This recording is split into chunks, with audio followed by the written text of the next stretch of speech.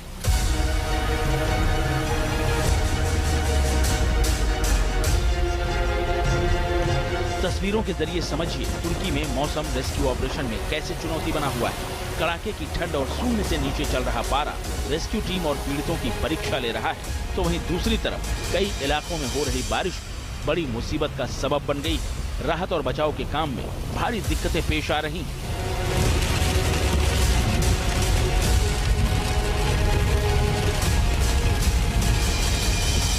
भूकंप के तुरंत बाद रेस्क्यू ऑपरेशन तो शुरू कर दिया गया, लेकिन मलबे के नीचे से लोगों को निकालना आसान नहीं है।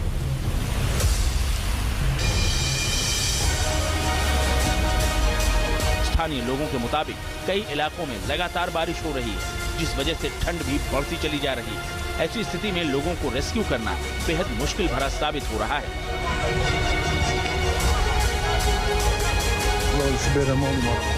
तुर्की में आने वाले दिनों में मौसम के मोर्चे पर किसी तरह की राहत भी मिलती नजर नहीं आ रही है। मौसम विभाग के मुताबिक न बर्फबारी रुकेगी और न ही तेज हवाओं का सिलसिला। बारिश भी जारी रह सकती है, जिससे तापमान और ज्यादा गिरने वाला है।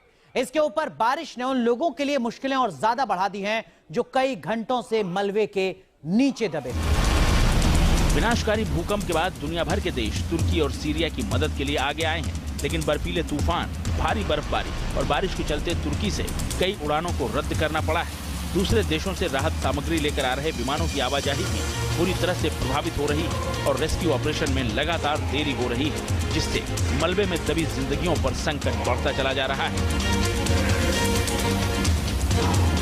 विनाशकारी भूकंप के चलते तुर्की में 6000 से ज्यादा इमारतें जमींदोज हो चुकी हैं। हजारों की संख्या में लोग सड़क पर आ चुके हैं। ऐसे में खुले आसमान के नीचे कड़ाके की सर्दी में समय गुजारना लोगों के लिए बेहद मुश्किल भरा साबित हो रहा है।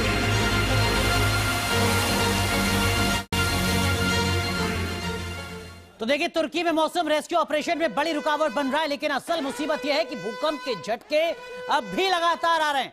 और ऐसा क्यों हो रहा है वो आपको समझाते हैं। दरअसल में तुर्की 4 टेक्टोनिक प्लेटों के जंक्शन पर बसा है। वैसे जो पूरी धरती है वो 7 प्लेटों पर बसी हुई है, लेकिन तुर्की में 4 प्लेट हैं जिनके जंक्शन पर ये बसा हुआ है। और यहाँ जो टेक्टोनिक प्लेट्स हैं ये लगातार हिल रही हैं, जिसके चलते बार बार तुर्की में भूकंप आ रहे हैं। टेक्टोनिक प्लेट्स अफ्रीन प्लेट पर दबाव बना रही है, यूरेशियन प्लेट अलग दिशा में जा रही है। प्लेटों की इसी धक्का मुक्की से धरती कांप रही है तुर्की में, और हालात किस तरीके के हैं वो तस्वीरों के जरिए लगातार पूरी दुनिया देख रही है। लगातार भूकंप आ रहे हैं। टेक्टोनिक प्लेट 10 फीट यानी 3 मीटर तक खिसक चुकी है तुर्की में। तुर्की अपनी भौगोलिक जगह से 10 फीट खिसक चुका है। हालात किस तरीके के आप जरा समझिए। तुर्की 5 से 6 मीटर यानी लगभग